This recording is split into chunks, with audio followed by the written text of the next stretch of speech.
आज की पार्टी मेरी तरफ से है। जिसको जो भी खाना है पीना है वो खा पी सकता है, सब कुछ फ्री है। आज हम दिल खोल कर नाचेंगे, यहाँ से कोई भी सोबर नहीं जाएगा आज। रात भर पार्टी करने के बाद जब मैम्बो अंकल ने वेटर से बिल मंगवाया और अपना गोल्डन कार्ड उसे थमाया तो वेटर की बात सुनकर उनके होश उड़ गए।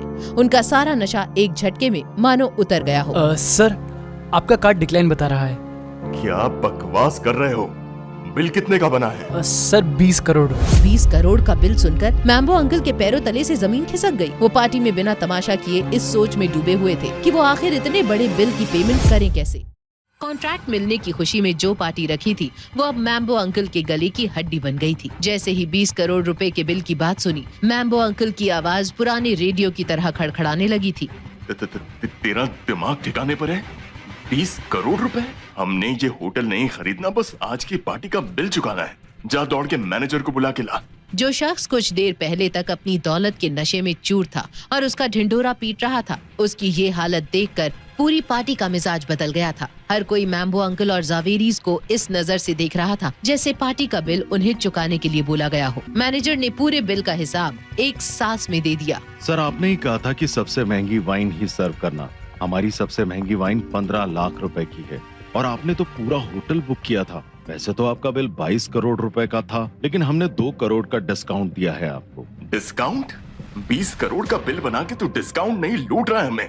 तू जानता नहीं मैं कौन हूँ। तूने नवीन जावेरी से पंगा लिया है। रुक, अभी तेरे इस होटल पे ताला लगवाता हूँ। कौन हो तुम नवीन जावेरी, जो हमारी होटल पर ताला लगवाने चले हो? इस रौबदार और कड़क आवाज ने जैसे पूरी पार्टी का ध्यान अपनी तरफ खींच लिया था। ये और कोई नहीं बल्कि इस होटल के मालिक और सूरत के सबसे रईस लोगों में से एक कार्तिक पटेल था। जावेरी खानदान की हेड होने के नाते अब कल्याणी को बीच में आना ही पड़ा। मिस्टर पटेल, मैं माफी चाहती हूँ। ये जो मेरा लड़का है ना, इसने थोड़ी ज्यादा पी रखी है। आप फिक्र मत कीजिए, इसे मैं हैंडल करूँगी। माँ, किसी की उल्टी बातें सुनने की जरूरत नहीं है। हमारी इतनी हैसियत है कि हम बिल भर सके। जिसने कभी अपने बेटे को गलत नहीं माना, आखिर आज वो कैसे इस भरी महफिल में उसे गलत साबित कर रही थी। हर किसी के दिमाग में बस यही बात चल रही थी। मैम्बो अंकल के पास सिर्फ 15 करोड़ ही थे और बाकी के पैसों के लिए उसने कल्याणी का रुख किया और कल्याणी ने निकाला एक अजीब तरीका। ये तो गलत बात है। एंजॉय सब करे और बिल सिर्फ मेरे बेटे के सिर पर फटे। सुनो सब लोग, पूरा बिल अकेला मैम्बो नहीं भरेगा। तुम सब भी इस परिवार का हिस्सा हो। सब 1-1 करोड़ रुपए पे करो, बाकी का मैं और मैम्बो देख लेंगे। कल्याणी की इस बात से परिवार के लोगों के पसीने छूट गए। सब सोच रहे थे कि इतनी महंगी वाइन हमने तो नहीं मंगवाई, लेकिन अब किसकी जुर्रत थी कल्याणी के सामने बोलने की। बेटा, अब हम कैसे भरेंगे इतने पैसे? मेरे पास तो नहीं है इतने। तेरे पास 5 करोड़ रुपए थे ना, जो नक्श ने दिए थे? माँ, वो तो मैंने अंजलि कॉर्पोरेशन में लगा दिया। अब तो बस 30-40 लाख बचे हैं, लेकिन अगर वो भी दे दिया तो बचेगा क्या? क्या हुआ अनिका? तुम्हारे चेहरे को देखकर यूं लग रहा है जैसे पूरा बिल तुम्हें भरने को दे दिया। अब ये मत कहना कि तुम्हारे पास 1 करोड़ भी नहीं है। आप उसकी चिंता मत करिए, मैं हमारे हिस्से का पूरा 1 करोड़ रुपया भरने के लिए तैयार हूँ। मैम्बो अंकल के तानों ने अनिका को वैसे ही शर्म में डाल दिया था और ऊपर से नक्श का बड़बोलापन। कहाँ से लाएगा ये इतने पैसे? अरे आप यहाँ क्या कर रहे हो? लगता है इसने इसके भी पैसे मार लिए होंगे। अब आएगा मजा। कैसे हो सेठ जी? सेठ जी? अरे अब कैसा सेठ?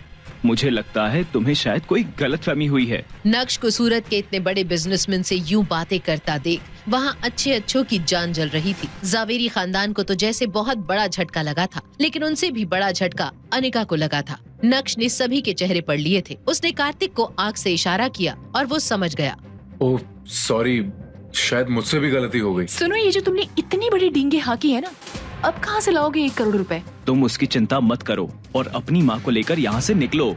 जैसे तैसे करके जावेरी खानदान ने बिल पे किया और सभी वहाँ से निकल गए।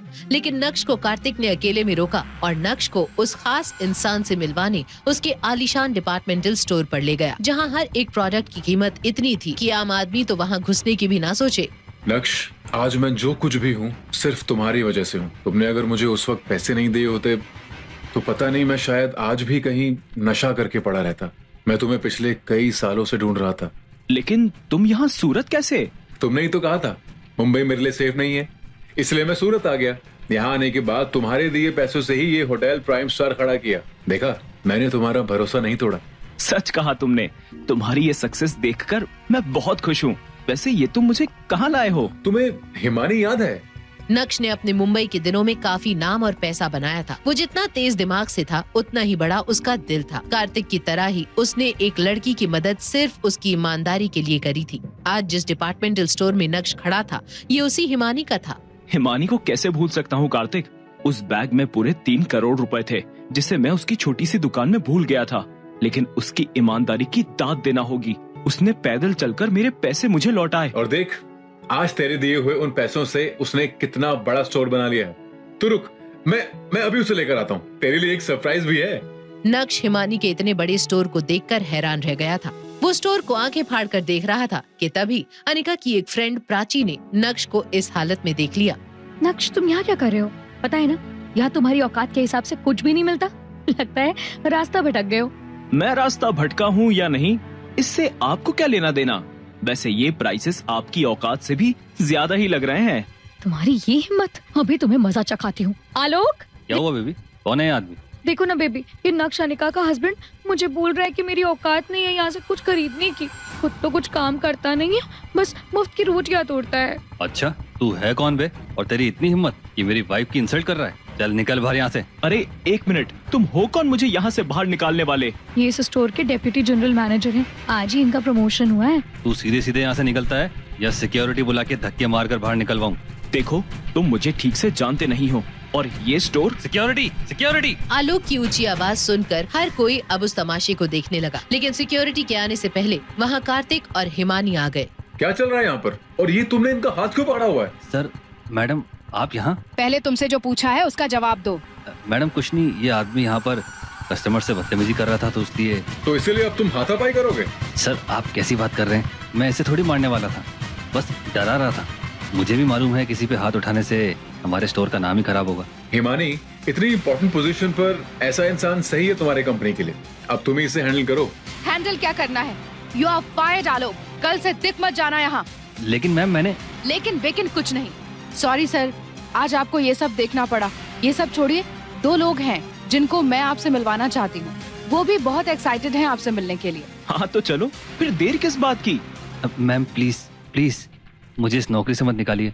मुझसे बहुत बड़ी गलती हुई है। प्राची आलोक को माफी मांगता देख समझ गई थी कि इससे कुछ नहीं होगा। वो बहुत शातिर थी, उसे मालूम था अपना काम कैसे निकालना है। वो एक झूठी मुस्कान लिए नक्श से कहती है, नक्श, ये मेरी गलती है। इसके लिए मेरे हस्बैंड को सजा नहीं मिलनी चाहिए। तुम्हें मुझे जो भला बुरा बोलना है कह दो, लेकिन इन्हें फायर मत होने दो। कल ही इनका प्रमोशन हुआ है, हम सड़क पर आ जाएंगे प्लीज। अच्छा, अब आया ऊंट पहाड़ के नीचे। लेकिन तुमने अभी तक माफी तो मांगी नहीं। और हाँ, थोड़ा तमीज से। मिस्टर नक्श, अभी जो कुछ भी हुआ उसके लिए I am really sorry. Please मेरे हस्बैंड की जॉब बचा लो, ये ठीक है? मिसेस प्राची, सबसे पहले तो तुम माफी मांगना सीख लो। और रही बात तुम्हारे पति की जॉब की, तो क्या उसे माफ करेगा नक्श? कौन थे वो 2 लोग जिनसे नक्श को मिलवाने के लिए थी हिमानी इतनी बेताब? और क्या क्या नए तूफान लेकर आएगा नक्श का ये नया रूप? ये जानने के लिए देखिए अगला एपिसोड सिर्फ पॉकेट एफएम के YouTube चैनल पर। और इंस्टा एम्पायर के सारे एपिसोड्स को सुनने के लिए डिस्क्रिप्शन में दी गई लिंक से डाउनलोड कीजिए पॉकेट एफएम ऐप।